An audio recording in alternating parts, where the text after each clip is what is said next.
Hello दोस्तों, good morning. स्वागत है एक बार फिर से आप सभी का एमजेटी एजुकेशन में। दोस्तों आज है 1 नवंबर और आज की वीडियो में हम लोग बात करेंगे 1 नवंबर 2023 के मोस्ट इंपोर्टेंट करंट अफेयर के क्वेश्चंस के बारे में। पूरी वीडियो ध्यान से देखिएगा, पूरी वीडियो डिटेल में आपको बताई गई है, डिटेल एक्सप्लेनेशन भी है और साथ ही साथ रिवीजन पॉइंट्स भी बताए गए हैं। तो एंड तक आपको देखना है। शुरुआत में हम लोग रिवीजन करते हैं, उसके बाद आज की करंट अफेयर की तरफ बढ़ते हैं। तो कल हम लोगों ने पढ़ा था विश्व स्ट्रोक दिवस कब मनाया गया। ये 29 अक्टूबर को मनाया गया। एसबीआई ने अभी एमएस धोनी को अपना नया ब्रांड एम्बेसडर बनाया है। और अभी हाल ही में हुए एक अध्ययन के अनुसार भारत के राज्य मिजोरम में कैंसर की दर सबसे अधिक पाई गई है। इसके अलावा भारतीय नौसेना के द्वारा गुजरात में भी 25T बेलार्ड पुलटग महाबली का अनावरण किया गया है। भारत और कजाकिस्तान के बीच में संयुक्त सैन्य अभ्यास काजिंद शुरू हो चुका है। इस बार 7वां संस्करण है, कजाकिस्तान में आयोजित हो रहा है। और परोपकार और कारपोरेट सामाजिक जिम्मेदारी के लिए USISPF ग्लोबल लीडरशिप का अवार्ड पाई हैं नीता अंबानी। इसके अलावा फिनकेयर SFB यानी स्मॉल फाइनेंस बैंक का अभी AU स्मॉल फाइनेंस बैंक में विलय हो गया है। फाइनेंशियल एक्शन टास्क फोर्स ने अभी बुल्गारिया को अपने ग्रे लिस्ट में शामिल कर लिया है। इसके अलावा कई देशों को इसने ग्रे लिस्ट से बाहर भी निकाला है। भारतीय प्रतिस्पर्धा आयोग कंपटीशन कमीशन ऑफ इंडिया ने 2 वर्षों के लिए अंतरराष्ट्रीय प्रतिस्पर्धा नेटवर्क में शामिल होने का निर्णय लिया है या इसका सदस्य बना है। और अभी हाल ही में रिलायंस जियो ने देश की पहली satellite based gigabyte broadband service शुरू की है। नाम है जियो स्पेस फाइबर। क्लियर है? तो ये टॉप 10 करंट अफेयर के क्वेश्चन थे कल की वीडियो से, जिनका आपने किया है क्विकली रिवीजन। ऐसे ही क्विक रिवीजन डेली मैं कराता हूं, लेकिन इसकी डिटेल पीडीएफ भी आपको दी जाती है। डिटेल पीडीएफ डाउनलोड करना होगा तो आपको एमजेटी ऐप डाउनलोड करना होगा अपने मोबाइल में और यहाँ फ्री पीडीएफ सेक्शन में जाना होगा। यहाँ से आप डिटेल पीडीएफ डेली का पा सकते हो। शुरू करते हैं आज के पहले क्वेश्चन से। पहला क्वेश्चन मोस्ट इंपॉर्टेंट, किसकी जयंती पर प्रत्येक वर्ष 31 अक्टूबर को राष्ट्रीय एकता दिवस मनाया जाता है? National unity day. ये दोस्तों 31 अक्टूबर को मनाया जाता है सरदार वल्लभ भाई पटेल जी की जयंती के अवसर पर। सरदार वल्लभ भाई पटेल जी ये भारत के पहले उप प्रधानमंत्री और भारत के पहले गृह मंत्री थे। सरदार वल्लभ भाई पटेल जी ने जिस प्रकार से 567 से ज्यादा रियासतों को एक किया था, यूनाइट किया था, जिससे अखंड भारत जो आज के टाइम का भारत है ये पॉसिबल हो पाया, अनेकता में एकता हो पाई, इसी वजह से इनकी जयंती पर हम लोग यूनिटी डे यानी एकता दिवस मनाते हैं। 31 अक्टूबर को इनका जन्म हुआ था, इसलिए 31 अक्टूबर को हम लोग ये दिवस मनाते हैं। इनके बारे में कुछ और बुलेट पॉइंट्स हैं जिनको आप जानते चलिए, हो सकता है आपसे पूछ लिया जाए इनमें से कुछ भी। जैसे इनको लौह पुरुष भी कहा जाता है। ये दोस्तों भारत के पहले गृह मंत्री और भारत के पहले उप प्रधानमंत्री थे। इनकी इस बार 147वीं जयंती मनाई गई। 1931 में ये कराची अधिवेशन में कांग्रेस के अध्यक्ष बनाए गए थे। ध्यान रहे, कांग्रेस के कराची अधिवेशन के लिए ये अध्यक्षता कर रहे थे 1931 में। 1924 में बेलगावी अधिवेशन में महात्मा गांधी जी थे इकलौते अध्यक्ष, मतलब इकलौते बार बनाए गए थे महात्मा गांधी जी। बारडोली की महिलाओं के द्वारा इनको सरदार की उपाधि मिली थी, ये भी आपसे पूछा जा सकता है। गुजरात में ही स्टेचू ऑफ यूनिटी है, जो केवड़िया गुजरात में मूर्ति है स्टेचू ऑफ यूनिटी। 182 मीटर इसकी ऊंचाई है, 182 मीटर की इसकी ऊंचाई है और ये दुनिया की सबसे ऊंची मूर्ति है वर्तमान समय में। ठीक है, सरदार सरोवर डैम के पास में है, नर्मदा नदी के तट पर, और नाम है स्टेचू ऑफ यूनिटी। बनाया किसने है? रामवीर सुतार ने, मूर्तिकार है रामवीर सुतार। ठीक है, और कंपनी के नाम पूछा जाए तो L&T बनाए बताएंगे आप। L&T कंपनी को मिला था ये ठेका। ठीक है, तो ये हुआ राष्ट्रीय एकता दिवस सरदार वल्लभ भाई पटेल जी की जयंती पर। कुछ और महापुरुषों की जन्मतिथि या पुण्यतिथि पे कौन कौन से दिवस मनाए जाते हैं उनको देखते हैं। जैसे 12 जनवरी को दोस्तों राष्ट्रीय युवा दिवस हम लोग मनाते हैं स्वामी विवेकानंद जी की जयंती पर। इसके अलावा यहीं पर अभी आता है 23 जनवरी। 23 जनवरी को हम लोग मनाते हैं सुभाष चंद्र बोस जी की जयंती के अवसर पर। सुभाष जी की जयंती के अवसर पर पराक्रम दिवस, याद रखना, पराक्रम दिवस।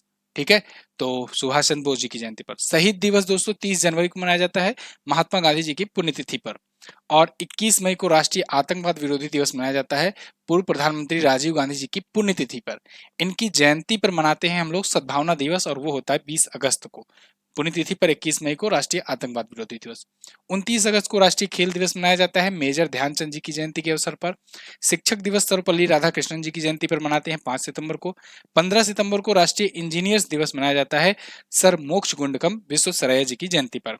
और 25 सितंबर को अंत्योदय दिवस भी मनाया जाता है।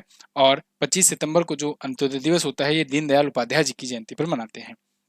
2 अक्टूबर को अंतर्राष्ट्रीय अहिंसा दिवस, ये महात्मा गांधी जी की जयंती के अवसर पर मनाते हैं पूरे विश्व भर में अंतर्राष्ट्रीय स्तर पर। 15 अक्टूबर को विश्व छात्र दिवस मनाते हैं दोस्तों, डॉक्टर एपीजे अब्दुल कलाम जी की जयंती पर पूरा विश्व मनाता है। 31 अक्टूबर को राष्ट्रीय एकता दिवस पूरा देश भर मनाता है, राष्ट्रीय एकता दिवस सरदार वल्लभ भाई पटेल जी की जयंती पर।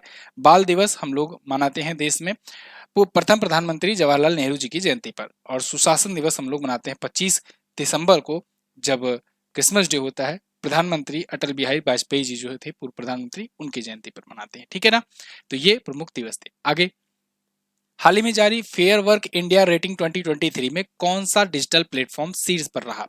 तो अभी एक fair work India rating report आई है और इस रिपोर्ट में देखा गया है कि इंडिया में कौन कौन सी ऐसी डिजिटल कंपनियां हैं जो गिग वर्कर्स के लिए फेयर वर्क कराती हैं, मतलब जिस प्रकार से वर्क करा रही हैं उसके अनुसार उनको पैसे मिल रहे हैं, तनख्वाह मिल रही है, या किस लेवल का काम करा रही हैं। तो यहाँ पर देखो, फेयर वर्क इंडिया रेटिंग जो रिपोर्ट आई है, ये भारत में जो गिग वर्कर्स के लिए काम कराने वाली जो रिस्पॉन्सिबल कंपनियां हैं उनकी रिपोर्ट है। इसमें टोटल 12 कंपनियों को शामिल किया गया है, जैसे इसमें Ola, Zomato, Swiggy, blue smart, big basket, ये सब शामिल है। तो इसमें बता रहा है कि कौन सा प्लेटफॉर्म शीर्ष पर, यानी सबसे अच्छा किसका काम है, तो बिग बास्केट जो है इसमें ये टॉप पर रही है। यहाँ पर आप देख सकोगे, बिग बास्केट टॉप्स ओला, पोर्टर, उबर एमंग वर्ड्स। ये सभी ओला, उबर, पोर्टर जो है ना, ये सभी सबसे खराब वाली स्थिति में है भारत में। यहाँ पर आप देख पाओगे, अगर आपको दिख रहा हो क्लियर, चलिए मैं पढ़ करके बोल दे रहा हूँ। देखो, बिग बास्केट जो है ना, ये टॉप पर है। मैंने आपको बताया 12 कंपनियों की लिस्ट है। इसमें अगर दूसरे पर देखोगे, ब्लू स्मार्ट है, तीसरे पर स्विगी है, अर्बन कंपनी है, जोमेटो है, जेप्टो है। जोमेटो यहाँ पर मिलेगा आपको, जेप्टो, फ्लिपकार्ट, अमेजन, इसके बाद डुंजो, उबर, ओला और नीचे है पोर्टर। ओला और पोर्टर को तो कोई स्टार ही नहीं मिला, 10 में से कोई भी स्टार नहीं मिला। इसको 6 मिला है, 6 मिला है आउट ऑफ 10। ठीक है ना, मतलब 10 ऑफ 10 कोई नहीं है। इसको 5 मिला है, यहाँ तक 5 है। उसके बाद जेप्टो जो है ये 4 पाया है, फ्लिपकार्ट 3 है, अमेजन का 2, डुंजो का 1, उबर का 1, और ओला और पोर्टर को तो कोई भी रेटिंग ही नहीं मिली। इतना खराब पोजीशन पर है ये। गिग वर्कर्स मैंने आपको बताया था ना, जो आप ऑनलाइन सामान ऑर्डर करते हो, तो जो लोग लेकर के आपके पास पहुंचते हैं वो गिग वर्कर्स कहलाते हैं। जैसे मैंने आपको कुछ दिन पहले बताया था कि राजस्थान सरकार गिग वर्कर्स के लिए बिल लाने वाली पहली सरकार बनी थी, और गिग वर्कर्स के लिए बीमा योजना लाने वाली पहली सरकार बनी थी कर्नाटक। तो दोनों ही आप याद रखेंगे। इंश्योरेंस पूछा जाएगा तो कर्नाटक बता देंगे। इसके लिए विधेयक लाने वाला, मतलब कि इनको वेतन अच्छा से मिले, इसके लिए विधेयक लाने वाला सरकार राजस्थान सरकार है। क्लियर? और यहाँ पर मैंने आपको सारी चीजें बता दी हैं। बाकी तो बिग बास्केट जो है ये टॉप पर है। बिग बास्केट और टाटा कंपनी खरीद चुकी है ऑलरेडी। आगे बढ़ते हैं। हाल ही में किसने formula 1 Mexico city grand prix जीता? तो मैक्सिको सिटी ग्रैंड प्रिक्स, या कहें कि मैक्सिकन ग्रांड प्रिक्स 2023 का जीत लिया है फार्मूला 1 रेस मैक्स वर्सटेपन ने। मैक्स वर्सटेपन जबरदस्त इस बार इनकी परफॉर्मेंस चल रही है। इस बार अभी तक हुई रेसेस में ये 16 रेस जीत चुके हैं। इस सीजन के जितनी भी रेस अभी हुई है उसमें 16 रेस ये जीत चुके हैं। 3 रेस केवल नहीं जीते हैं, बाकी 16 रेस ये जीत चुके हैं। मैक्स वर्सटेपन रहने वाले हैं ये खिलाड़ी नीदरलैंड के, और ये रेडबुल के ड्राइवर हैं, यानी रेडबुल कंपनी की तरफ से जो कार होती है इसको ये ड्राइव करते हैं। मैक्स वर्सटेपन इस सीजन में सबसे ज्यादा जीते हुए हैं, 16वीं इनकी जीत थी। 3 बार तो ये लगातार मैक्सिको सिटी ग्रां प्री जीते हुए हैं। अब देखो, अगर पूछा जाए दुनिया में आज तक सबसे ज्यादा ग्रां प्री किसने जीता हुआ है, तो लुइस हैमिल्टन ने जीता हुआ है। पता नहीं क्या हो गया बेचारे को, शायद नजर उजर लग गई है, इनको झाड़ फूक की आवश्यकता है। ये पिछले 2 सीजन से कोई रेस ही नहीं जीत पा रहे हैं, और उसके पहले का रिकॉर्ड उठा के देखो ना भाई साहब, ये पूरा पूरा सीजन अकेले ही जीत जाया करता था। मतलब जितनी भी 23-24 रेस होती हैं उसमें 20-22 रेस अकेले लुइस हैमिल्टन की हुआ करती थी। इस वजह से हम लोगों में भी मतलब नाम इनका अच्छे से याद ही हो गया था। वैसे ये रहने वाले हैं ग्रेट ब्रिटेन के रहने वाले हैं, और इन्होंने माइकल शूमाकर का रिकॉर्ड तोड़ा था। उन्होंने 91 रेस के आसपास जीता हुआ था अपने लाइफ में पूरा। हालांकि एक्सीडेंट हो गया था बाद में उनका, लेकिन ये उनका रिकॉर्ड तोड़ करके 103 रेस ये जीत चुके हैं। तो दुनिया में आज तक पूछा जाए सबसे ज्यादा फार्मूला 1 रेस, F1 रेस किसने जीता है, तो आप लुइस हैमिल्टन बताओगे। 103 रेस। दूसरे पर माइकल शूमाकर हैं जो कि 91-92 आसपास में रेस वो जीते हुए हैं। तो 103 रेस जीते हैं। ग्रेट ब्रिटेन के रहने वाले हैं। इनको नाइटहुड की उपाधि भी मिल चुकी है, इसलिए इनके नाम के आगे सर जुड़ चुका है। सर लुइस हैमिल्टन, जिसको नाइटहुड की उपाधि मिलती है, उसके नाम के आगे सर जुड़ता है। ग्रेट ब्रिटेन के रहने वाले ये मर्सिडीज के ड्राइवर हैं। ठीक है ना, तो इनके नाम सबसे ज्यादा रिकॉर्ड। मैक्स वर्स्टेपेन में अगर बात किया जाए तो इस सीजन में इनकी ये 16वीं जीत है, जो कि अभी तक की सर्वाधिक है। आगे, भारत सरकार ने किस देश के साथ नौसेना के लिए 26 राफेल जेट खरीदने का सौदा किया? तो दोस्तों, इंडियन गवर्नमेंट एक बार फिर से फ्रांस से डील करने जा रही है राफेल विमान की, लेकिन इस बार जो राफेल जेट होगा वो नौसेना संस्करण के लिए होगा, मतलब इंडियन नेवी के लिए होगा। तो नेवल वर्जन इसका जो होगा राफेल का, हो सकता है उसमें कुछ नेवी के लिए कुछ और एक्स्ट्रा चीजें ये जोड़े हों ये लोग फ्रांस वाले, ठीक है ना। तो फ्रांस की एक कंपनी है डसाल्ट एविएशन, उसी डसाल्ट एविएशन के द्वारा बनाया जाता है राफेल जेट। अभी भारत ने पिछली बार जो डील की थी वो 2016 में की थी 36 राफेल विमानों की, उसकी सारी की सारी की डिलीवरी हो चुकी है अच्छे तरीके से। तो अभी 26 और विमानों के लिए ये ऑर्डर दे दिया है इंडियन नेवी ने। इसके लिए बातचीत 2023 के ही जुलाई महीने में हुई थी, अभी ये ऑफिशियल कर दिया गया है कि हम 26 विमान खरीदने जा रहे हैं। और ये 26 विमान जो होगा वो नौसेना संस्करण होगा, यानी कि हम लोग इंडियन नेवी के लिए ले रहे हैं। तो हो सकता है कुछ ऐसे इक्विपमेंट इसमें अन्य जोड़े जाएं जो इंडियन नेवी के लिए काम आए। तो इसको इंडियन नेवी कहां पर इस्तेमाल करेगी? आईएनएस विक्रांत पर और आईएनएस विक्रमादित्य पर। आपको अगर याद हो, इसको मैंने बताया था कई बार, इस पर मैंने वीडियो भी दी हुई है कि अपने पास वर्तमान में 2 युद्धक विमान वाहक पोत हैं, विमान वाहक पोत हैं। ये विमान वाहक जो पोत है ना, ये 2 हैं अपने पास। एक आईएनएस विशाल है, वो बन रहा है, उसको बनने में भी टाइम लगेगा, 2-4-5 साल का समय आईएनएस विशाल। लेकिन आईएनएस विक्रमादित्य और आईएनएस विक्रांत ये दोनों बन चुका है, आईएनएस विक्रांत अभी नया आया हुआ है। तो इन दोनों युद्धक विमानों पर ये 26 राफेल जेट भी अप्लाई किए जाएंगे। ये युद्धक विमान वाहक पोत जो है ना, समझो चलता फिरता एक प्रकार से एयरबेस है, चलता फिरता एयरबेस, उसी पर से जहाजें लैंड करेंगी, टेक ऑफ करेंगी, ठीक है। ये डील होने वाली है 5.5 बिलियन यूरो की। डसाल्ट एविएशन ये कंपनी है फ्रांस की जिसके द्वारा ये बनाया जाएगा ये राफेल जेट। भारत सरकार ने 2016 में फ्रांस के साथ 36 राफेल विमान की डील की थी। क्लियर? ये चीजें याद रखोगे, इसमें से कहीं से भी कोई सा भी पॉइंट आपसे पूछा जा सकता है। आगे बढ़ते हैं। हाल ही में इन स्पेस ने किस विश्वविद्यालय को अपना खुद का सैटेलाइट लॉन्च करने की मंजूरी दी? Very very most important question दोस्तों। अलीगढ़ मुस्लिम यूनिवर्सिटी जो है ना, ये अपना खुद का सैटेलाइट लॉन्च करने जा रही है। ऐसा नहीं है कि मतलब कि ये लोग इसरो से गुस्सा हो गए उसके बाद खुद का कह रहे हैं लॉन्च करेंगे। मतलब इनके यहाँ रिसर्चेज वगैरह इतना अच्छा है कि ये जा रहे हैं खुद की एक सैटेलाइट लॉन्च करने। अभी तक देखो क्या होता था कि बहुत सारे, ऐसा नहीं है कि यही कर रहे हैं, बहुत सारे और बड़ी बड़ी जो यूनिवर्सिटीज हैं उनके स्टूडेंट अपने द्वारा सैटेलाइट बनाते हैं। आप सुनते हो कई कई बार कि इसरो ने छात्रों के लिए ये सैटेलाइट लॉन्च किया है, छात्रों द्वारा बनाई गई है ये सैटेलाइट। तो बहुत सारे इंस्टीट्यूट द्वारा किए जाते हैं। लेकिन यहाँ पर इस बार क्या हुआ है कि इन्होंने कहा कि हम खुद का सैटेलाइट अपने द्वारा लॉन्च करेंगे इन स्पेस से मंजूरी लेकर के। तो इन स्पेस के द्वारा मंजूरी मिल चुकी है। इसके यूनिवर्सिटी के जो पूर्व छात्र हैं और जो नए छात्र हैं, वर्तमान छात्र हैं, ये सभी मिल करके कंट्रीब्यूट कर रहे हैं जिससे इनकी यूनिवर्सिटी का एक नाम अच्छा बन सके, अलीगढ़ मुस्लिम यूनिवर्सिटी का। तो इसमें पूर्व छात्र भी अपना सहयोग दे रहे हैं। 2013 बैच के, 2014 बैच के भी छात्र इसमें शामिल हैं, टीचर्स भी, प्रोफेसर्स भी सब शामिल हैं, ठीक है। तो ये नाम किसके नाम पर रखा जाएगा? तो आपको शायद पता हो, सर सैयद अहमद खां जी ने ही इस यूनिवर्सिटी की स्थापना की थी, अलीगढ़ मुस्लिम यूनिवर्सिटी की। तो उन्हीं के नाम पर, इसी अलीगढ़ मुस्लिम यूनिवर्सिटी के जो संस्थापक हैं सर सैयद अहमद खां, उन्हीं के नाम पर पहला ये सैटेलाइट लॉन्च किया जाएगा। इसका क्या नाम होगा? SSAMU सैट, यानी सर सैयद अहमद खां अलीगढ़ मुस्लिम यूनिवर्सिटी सैटेलाइट, ठीक है। तो इसी नाम से ये लॉन्च किया जाएगा। इन स्पेस जो है इसका मतलब है Indian national space promotion and authorisation centre. तो इससे अथराइजेशन लेना पड़ता है, अप्रूवल लेना पड़ता है। तो ये अप्रूवल मिल चुका है इनको और अब ये अपना खुद का सैटेलाइट लॉन्च करेंगे। क्लियर? ये 3U क्यूबसेट होगा जिसका मेन पर्पज क्या होने वाला है? मेन पर्पज होगा कि इमेजिनरी सैटेलाइट का उपयोग भारत के सबसे गरीब जिलों में आर्थिक विकास के बारे में इमेजिंग करना, अध्ययन करना, स्टडी करना, मल्टीमीडिया ट्रांसमिशन के लिए इन हाउस विकसित जो इमेज कंपैरिजन टेक्निक है उसको लागू करना, ये सभी इसके काम होंगे। छोटे छोटे, बहुत ज़्यादा भारी काम नहीं है, लेकिन ये सभी काम के लिए अलीगढ़ मुस्लिम यूनिवर्सिटी से लॉन्च करेगा। अगला, हाल ही में कौन सा राज्य सभी जिलों में हॉल मार्किंग केंद्र वाला पहला राज्य बना है? तो दोस्तों वो बन गया है केरल।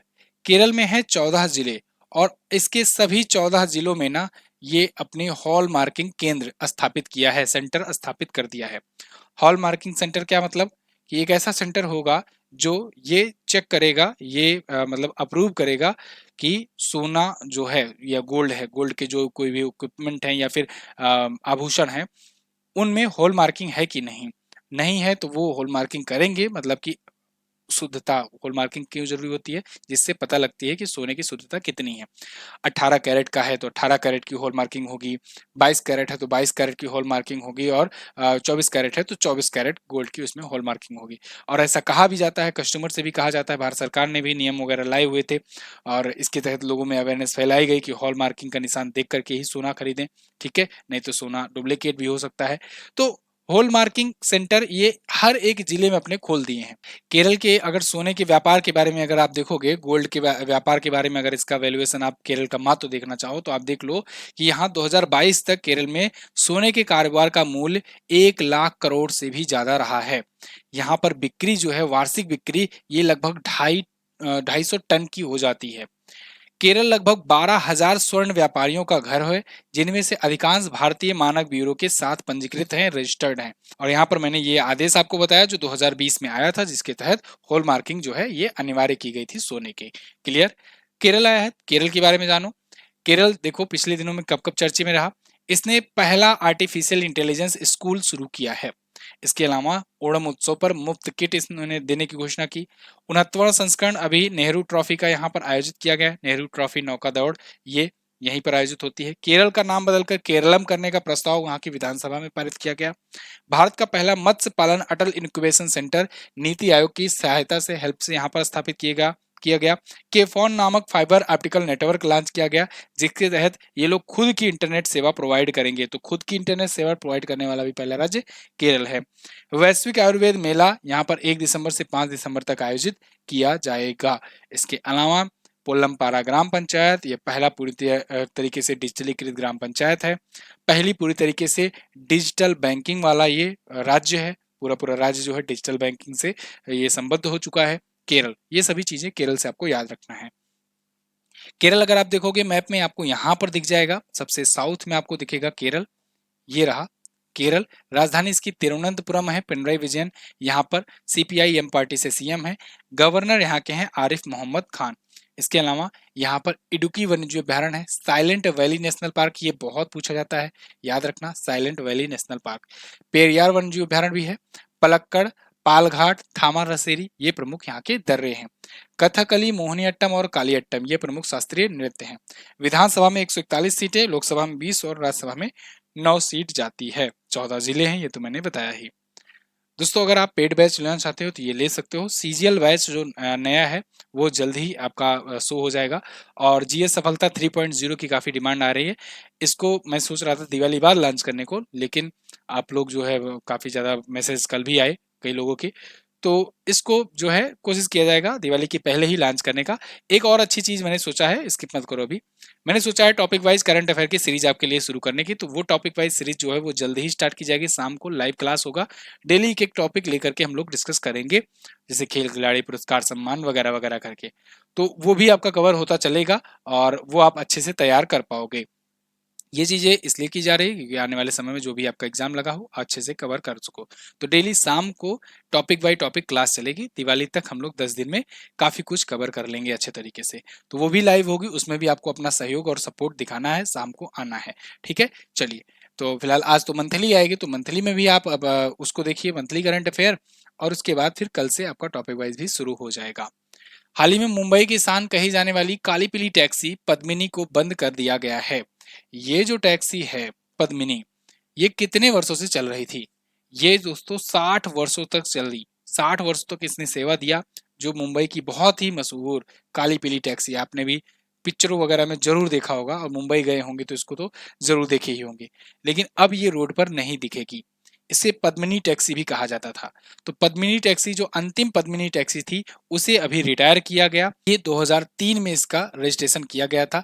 एक्चुअली में ना, ये मॉडल बहुत ओल्ड हो चुका था, इसके पार्ट्स मिलना पॉसिबल नहीं हो पा रहे थे, इसके पार्ट्स नहीं मिल रहे थे। तो इसी वजह से, और क्योंकि इसका प्रोडक्शन 2001 में ही बंद कर दिया गया था, तो पार्ट्स ना मिल पाना, प्रोडक्शन बंद हो जाना, इन सब कारणों की वजह से अब इसका रजिस्ट्रेशन भी मिलना बंद हो गया। और उसके बाद लास्ट में ये लास्ट वाला जो बचा था पद्मिनी, अंतिम पद्मिनी, उसको भी विदाई दे दी गई। तो ये काली पीली टैक्सी जो कि बहुत अच्छा एक योगदान दी, मतलब यूपी बिहार से ना जाने कितने लोग, लाखों लोग जो है जाकर के वहां पर एक रोजगार के रूप में, बहुत बड़ा रोजगार के रूप में इसका यूज किए हैं। आप जरूर किसी न किसी एक को जानते होंगे जो जाकर के मुंबई में टैक्सी चला रहा होगा या फिर चलाने वाले को जान रहा होगा। और ये टैक्सी वही थी, काली पीली टैक्सी। इसने ना जाने मतलब उत्तर भारत के बहुत लोगों को रोजगार दिया है। सब बनने जाते थे फिल्म एक्टर। फिलहाल साल 1964 में पहली बार फिएट 1100 डिलाइट मॉडल को काली पीली टैक्सी के नाम से शामिल किया गया था। और ये फिएट पैनमी जो थी यही वाला था, और अब रिटायर हो गया है। इससे पहले प्लाई माउथ, लैंड मास्टर, ये सभी टैक्सियां चली करती थी, लेकिन ये कॉम्पैक्ट होता था, छोटा साइज होता था, इसलिए इसे ज्यादा यूज किया गया और ये फेमस हो गई। डुक्कर भी इसे लोकल भाषा में कहा जाता था, डुक्कर टैक्सी। ओके, तो ये सारी डिटेल्स थी। अब मुझे थोड़ा सा और ज्यादा मेहनत करना पड़ जा रहा है रिसेंट एग्जाम को देखते हुए, कि इन सब जो बीच वाले पॉइंट्स हैं इनको ज़्यादा फोर्सफुली बताया जाए, क्योंकि ये बीच वाले पॉइंट्स से भी क्वेश्चंस बन रहे हैं। ठीक है, देखो एग्जाम जब होते हैं उसमें सिर्फ आप ही नहीं सीखते हो, हम लोग भी सीखते हैं कि किस लेवल के एग्जाम में क्वेश्चन पूछे जा रहे हैं और कब कब पूछे जा रहे हैं। अगर मैं अपडेट नहीं होऊंगा, आपको उस लेवल का कंटेंट नहीं दूंगा, तो आप हमारे पास क्यों रुकोगे, है ना। तो इसीलिए आप लोग भी सीखते हो, एग्जाम जो होते हैं हम लोग भी सीखते हैं, और आपको उसी तरीके से अपडेटेड मॉडल में कंटेंट प्रोवाइड करने की कोशिश करते हैं। अगला, हाल ही में लियोनल मेसी ने कौन सी बार एक बार फिर से प्रतिष्ठित बैलन डियोर का खिताब जीता। तो लियोनल मेसी दोस्तों रिकॉर्ड 8वीं बार बैलन डियोर का खिताब जीत चुके हैं। बैलन डियोर का खिताब ये फुटबॉल के लिए दिया जाता है। ये किसी एक फुटबॉलर को दिया जाता है जो साल भर बेस्ट परफॉर्मेंस दिया रहता है। ठीक है, तो साल का सर्वश्रेष्ठ फुटबॉलर का अवार्ड भी इसे कह सकते हो आप, क्योंकि जो सबसे बेस्ट परफॉर्मेंस दिया होगा उसी को बैलन डियोर दिया जाएगा। तो क्वेश्चन दो टाइप से आपसे पूछा जाएगा कि इस बार बताओ इस वर्ष का सर्वश्रेष्ठ फुटबॉलर ऑफ द ईयर कौन चुना गया, या फिर इस टाइप से पूछा जाएगा कि इस साल का बैलन डियोर खिताब किसने जीता। ठीक है, तो दोनों का ही आंसर सेम होगा। लियोनल मेसी जो है ये इस बार के विजेता हैं। ये 8 बार जीत चुके हैं। इससे पहले की अगर बात करें तो 2009, 10, 11, 12, 15, 19, 21 और अब 23 में जीते हुए हैं। इसके अलावा बैलन डियोर महिलाओं में अगर बात करें तो स्पेन की एक खिलाड़ी है एताना बोनमाटी, इनको दिया गया महिलाओं के लिए। ये सर्वश्रेष्ठ महिला खिलाड़ी बनी है। ठीक है ना, ये बार्सिलोना क्लब से खेलती हैं। लियोनल मेसी के बारे में बात करें तो अब ये इंटर मियामी की तरफ से खेलते हैं। इंटर मियामी एक क्लब है, उसकी तरफ से ये खेलते हैं। और अगर देश की बात करें तो ये रहने वाले हैं अर्जेंटीना के। अर्जेंटीना के ये रहने वाले हैं, और अर्जेंटीना ने ही अभी अभी फीफा वर्ल्ड कप जीता हुआ है। इन्हीं की कप्तानी में फीफा वर्ल्ड कप अर्जेंटीना ने जीता। ठीक है ना, फीफा वर्ल्ड कप 2022 वाला जो हुआ था ना कतर में, उसको अर्जेंटीना ने ही जीत रखा है, इन्हीं की कप्तानी में जीता है। तो क्लब में पूछा जाए तो इंटर मियामी, और देश पूछा जाए तो अर्जेंटीना। अगला, हाल ही में किस राज्य में भारत के हंगर प्रोजेक्ट का नॉर्वे का समर्थन मिला है। तो दोस्तों अभी उत्तराखंड में हंगर प्रोजेक्ट चलाया जा रहा है। तो ये जो हंगर प्रोजेक्ट है इसको नॉर्वे के सपोर्ट से चलाया जा रहा है। एक्चुअली में नॉर्वे ही इसका प्रोजेक्ट का हिस्सा है। नॉर्वे इसमें 2026 तक सपोर्ट, एक बहुत बड़ा सपोर्ट देने का वादा किया है। इसने कहा है कि सितंबर 2026 तक अगले 3 वर्षों में ये 44.7 मिलियन रुपए जो है ये उत्तराखंड सरकार को देगा, जिससे वहां पर फूड सिक्योरिटी और इन्वायरमेंट का जो कंजर्वेशन है उसको मजबूत किया जा सके। इन्होंने कैसे करने को कहा है, इन्होंने कहा है कि हम पैसा मिलाएंगे, खाद्य सुरक्षा को सुनिश्चित किया जाएगा, लेकिन हमें आपके नेताओं पर भरोसा नहीं है या कम है भरोसा। तो हम क्या करेंगे, तो हम करेंगे महिलाओं को नियुक्त। हमें चाहिए निर्वाचित महिला प्रतिनिधि। मतलब ऐसा नहीं है कि आपका जो विधानसभा है उसमें महिलाओं को कर दो। इनका कहना यह है कि जो गांव लेवल, पंचायत लेवल, इन स्तर पर जो प्रतिनिधि हैं उन प्रतिनिधियों को हटा करके महिलाओं को रखा जाए। ऐसा क्यों, जिससे, क्योंकि इनका मानना है कि महिलाएं जो हैं वो कंपैरेटिवली ज़्यादा एक इफेक्टिव तरीके से काम करेंगी, इमोशनली बॉन्डिंग के साथ ये काम करेंगी, जिससे खाद्य सुरक्षा, फूड सिक्योरिटी को लेकर के वो ज़्यादा सीरियस रहेंगी, पर्यावरण को लेकर के ज़्यादा सीरियस रहेंगे अगर उनको बताया जाएगा तो। ठीक है, तो इसलिए इन्होंने कहा है कि ये इन्हें EWR चाहिए। EWR यानी कि इलेक्टेड वीमेन रिप्रेजेंटेटर चाहिए। ठीक है, कहाँ कहाँ पर, उत्तराखंड में 3 जिले में, 9 ब्लॉक में, 172 ग्राम पंचायतों में। ठीक है, तो यहाँ पर चाहिए। और वन पंचायत भी यहाँ पर कहा गया है 145 वन पंचायतों में। तो इससे टोटल 900 EWR यानी कि इलेक्टेड विमेन्स रिप्रेजेंटेटिव जो है ये इसमें शामिल होंगी। तो मतलब देंगे तो पैसा, लेकिन इनकी शर्तों पर। तो ये बात ध्यान रहे। तो नॉर्वे सपोर्ट कर रहा है उत्तराखंड को, उत्तराखंड में खाद्य सुरक्षा और पर्यावरण को बढ़ाने के लिए, अच्छा करने के लिए। चलो उत्तराखंड देख लो आप। उत्तराखंड उत्तर प्रदेश से ही अलग हुआ था। जब ये अलग हुआ था तब ये उत्तरांचल के नाम से जाना जा रहा था। 2007 में इसका नाम बदल करके उत्तराखंड किया गया, उत्तराखंड किया गया। कब ये अलग हुआ था? 9 नवंबर को सन 2000 को। किस राज्य के रूप में? ये 27वें राज्य के रूप में अलग हुआ था। जब अलग हुआ था तब 13 जिले थे, आज भी इसमें 13 ही जिले हैं। इसके अलावा यहाँ पर भीमताल, नैनी झील, सप्तऋषि कुंड, नैनीताल, सात ताल, माता ताल, राकसताल, ये सभी झीलें हैं। पुष्कर सिंह धामी बीजेपी पार्टी से सीएम हैं और यहाँ के गवर्नर हैं लेफ्टिनेंट जनरल गुरमीत सिंह जी। इनका नाम आपको याद रखना है, इंपॉर्टेंट है, नई नियुक्ति है। यहाँ पर दोस्तों देहरादून जो है ये विंटर कैपिटल है और गैरसैंण जो है ये समर कैपिटल है। नेशनल पार्क में बात करें तो जिम कॉर्बेट नेशनल पार्क यहाँ का नेशनल पार्क जो है, इसका नाम अब बदल करके रामगंगा नेशनल पार्क कर दिया गया है। ये भारत का पहला नेशनल पार्क है, first national park of India. Rajaji national park, Nanda Devi राष्ट्रीय उद्यान, गंगोत्री राष्ट्रीय उद्यान है। माना नीति लिपुलेख ये यहाँ के प्रमुख दर्रे हैं। आगे बढ़ते हैं। भारतीय रिजर्व बैंक यानी कि आरबीआई ने अभी हाल ही में क्षेत्रीय ग्रामीण बैंकों की थोक जमा सीमा को 15 लाख रुपए से बढ़ाकर कितना कर दिया है? तो जो क्षेत्रीय ग्रामीण बैंक होती नहीं है, जो लोग गांव में रहते होंगे उनको बेहतर पता होगा, तो गांव में कुछ गांव को छोड़ करके एक जगह पर एक सेंटर होता है और वहां पर एक क्षेत्रीय ग्रामीण बैंकें हुआ करती हैं। हम लोग जैसे बात करें यूपी बिहार में तो यहाँ पर बड़ौदा, बैंक ऑफ बड़ौदा की क्षेत्रीय ग्रामीण बैंकें ज्यादा हैं। तो वहां पर अभी तक लिमिट हुआ करती थी कि कोई एक बार में 15 लाख से ज्यादा नहीं जमा कर सकता एक अकाउंट में। तो अब वो लिमिट ना आरबीआई ने बढ़ा दिया है, वो लिमिट 15 लाख से बढ़ा करके 1 करोड़ कर दिया है। बहुत अच्छा क्वेश्चन है, इंपॉर्टेंट क्वेश्चन है, ये पूछा जा सकता है आपसे। अब आपको क्वेश्चन समझ में आ गया है। जो क्षेत्रीय ग्रामीण बैंकें थी वहां पर 15 लाख रुपए से ज्यादा नहीं जमा कर सकते थे एक अकाउंट में, अब वो सीमा बढ़ा करके 1 करोड़ कर दिया। बस इतनी सी बात है, लेकिन ये क्वेश्चन इंपॉर्टेंट है और पूछा जाएगा आपसे, ठीक है ना। ये छोटा सा अपडेट है लेकिन ये पूछा जाएगा। जमा सीमा 15 लाख रुपए से बढ़ा दिया गया है। साथ ही साथ सभी वाणिज्यिक बैंक और सहकारी बैंकों पर तत्काल प्रभाव से ये लागू भी कर दिया गया है। आरबीआई के बारे में अगर बात करें तो रिजर्व बैंक ऑफ इंडिया, ये बैंकों का बैंक है। बैंकों का बैंक अगर ना समझ में आए तो एक बार फिर से समझा दूं। जैसे हम लोग बैंकिंग करते हैं तो हम लोग बैंकिंग किसे कहते हैं? बैंकिंग का मतलब है कि जो भी बैंकें हैं, चाहे प्राइवेट हो चाहे सरकारी बैंकें, आप जो भी सुनते हो, उन बैंकों में हम लोग बैंकिंग करते हैं तो मतलब या तो पैसा जमा करते हैं या तो उन बैंकों से पैसा उधार लेते हैं, यही तो हुआ बैंकिंग। तो जब उधार लेते हैं तो इंटरेस्ट हमें देना पड़ता है, जब हम जमा करते हैं तो बैंकें हमें इंटरेस्ट देती हैं। सेम यही चीज ये बैंकें करती हैं आरबीआई से। तो आरबीआई जो होता है इसीलिए कहा जाता है कि ये बैंकों का बैंक है, मतलब इन बैंकों का ये बैंक है। ये बैंकें यहाँ पर पैसा जमा करती हैं और काम लगने पर पैसे उधार भी लेती हैं। जब ये बैंकें पैसे उधार लेती हैं आरबीआई से अल्पकालीन समय के लिए, तो आरबीआई जो इंटरेस्ट लगाता है, जो रेट लगाता है, उसे कहते हैं रेपो रेट। और बदले में जब कभी इनके पास ज्यादा पैसा हो जाता है तो ये लोग रात भर के लिए ही सही, अल्पकालीन समय के लिए ही आरबीआई के पास अपने पैसे जमा कर देती हैं। तो जब आरबीआई के पास अपने पैसे जमा कर देंगी तो इनको इंटरेस्ट मिलेगा। तो जब जमा करने पर इंटरेस्ट मिलता है तो उसे कहते हैं रिवर्स रेपो रेट, ठीक है। लेकिन आरबीआई भी चालाक है, आरबीआई को भी कमाना है, तो इसीलिए वो रेपो रेट को हमेशा ज्यादा रखता है in compare to reverse repo rate. तो कभी कभी एक दो बार पूछा भी गया है एग्जाम में क्वेश्चन कि हमेशा क्या होगा निम्न में से, रिवर्स रेपो रेट हमेशा ज्यादा होगा रेपो रेट से, या रेपो रेट हमेशा ज्यादा होगा रिवर्स रेपो रेट से, या दोनों बराबर होंगे, या बैंक रेट वगैरह वगैरह। तो याद रखना रिवर्स रेपो रेट जो है ये हमेशा कम होगा रेपो रेट से, क्योंकि भाई आरबीआई को भी तो कमाना है। अगर वो ज्यादा इंटरेस्ट देने लगेगा तो सभी बैंकें अपना पैसा वहां जमा कर देंगी। आरबीआई क्या करता है, वो ज्यादा लेता है। जैसे ठीक वैसे ही जैसे आप समझ लो कि लोन लेते हो तो ज्यादा इंटरेस्ट आपको देना होता है, लेकिन जब आप अपना पैसा जमा करते हो बैंकों के पास तो बैंकें आपको 2-2.5% दे करके बहला फुसला देती हैं। ठीक है, समझ में आ गई इसके बाद। बाकी जो अगला टर्म है वो किसी और वीडियो में बता दूंगा, जिससे ये वीडियो भी ना लंबी हो और आपको बातें भी समझ में आ जाए। वो वैसे आप व्हाट्सएप चैनल भी हमारा ज्वाइन कर सकते हो, लिंक आपको डिस्क्रिप्शन में मिल जाएगा, फर्स्ट पिन कमेंट में भी मिल जाएगा। इसके अलावा टेलीग्राम ग्रुप भी ज्वाइन कीजिए। और अब से टेलीग्राम चैनल का ज़्यादा महत्व बढ़ने वाला है। क्यों? क्योंकि लाइव क्लासेस चलेंगी। लाइव क्लास चलती है तो उसकी पीडीएफ कहाँ भेजी जाती है? टेलीग्राम पर भेजी जाती है।